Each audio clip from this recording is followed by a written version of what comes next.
सरकारतर्फे वाटप करण्यात येणारा आनंदाचा शिधा सध्या अडचणीत सापडतोय की काय, अशी परिस्थिती निर्माण झालेली आहे। याबाबत कोर्टानं आता सरकारला सुनावलेलं आहे। ॲडव्होकेट निखिल पाटील आपल्यासोबत आहे, आपण त्याच्याशी बातचीत करणार आहोत। नेमका हा प्रकार काय, कारण कोर्टामध्ये आज सुनावणी होती। युनिव्हर्सल कंपनीला, किचन कंपनीला एक कंत्राट सरकारनं दिलं होतं।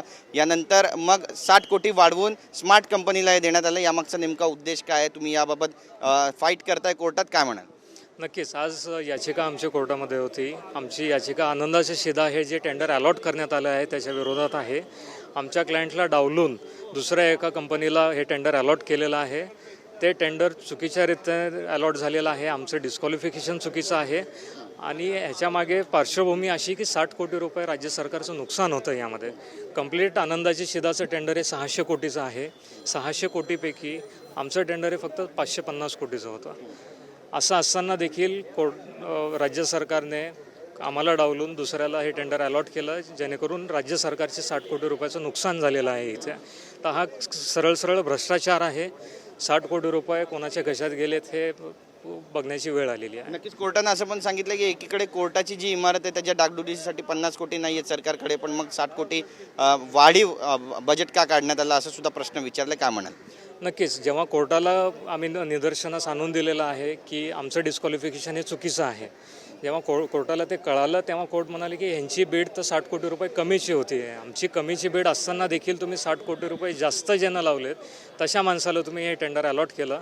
याचाच अर्थ कोर्टाने क्लिअर नमूद केलेला आहे की 60 कोटी रुपये इथं राज्य सरकारचं नुकसान होतं आहे। त्यामुळेच कोर्ट म्हणाले की इथून पुढच्या बुधवारी आता फायनल हिअरिंगसाठी मॅटर ठेवण्यात आलेला आहे, ज्याच्यामध्ये कोर्टाने म्हणाले की उरलेला सप्लाय दोन्ही कंपनी करू शकतील का ते बघा, कारण की आमचं डिस्क्वालिफिकेशन हे चुकीचं होतं। नक्की तुमचं डिस्क्वालिफिकेशन चुकीचं असं कोर्ट म्हणते, पण कोर्टानं सरकारला नेमकं काय म्हटलंय?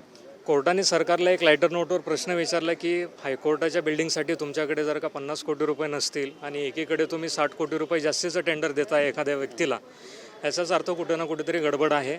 60 कोटी रुपये ही मोठी अमाऊंट असल्यामुळे कोर्टाने त्याचं योग्य दखल घेण्यात आलेली आहे। भविष्यामध्ये आता बुधवारी पुन्हा एकदा सुनावणी आहे, तारीख आहे, काय होईल नेमकं तुम्हाला वाटतं?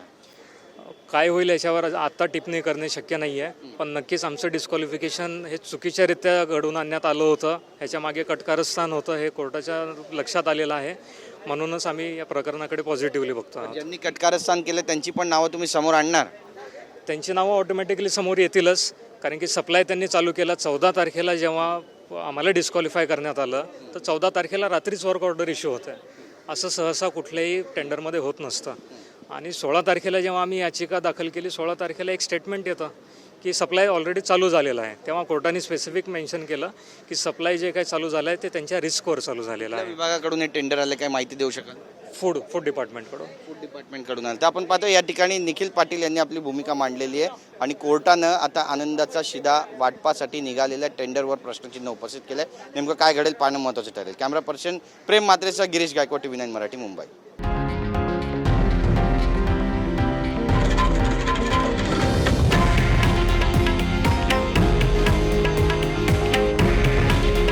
हे आहे देशातील नंबर 1 न्यूज नेटवर्क आणि आपण पाहत आहात TV9 मराठी।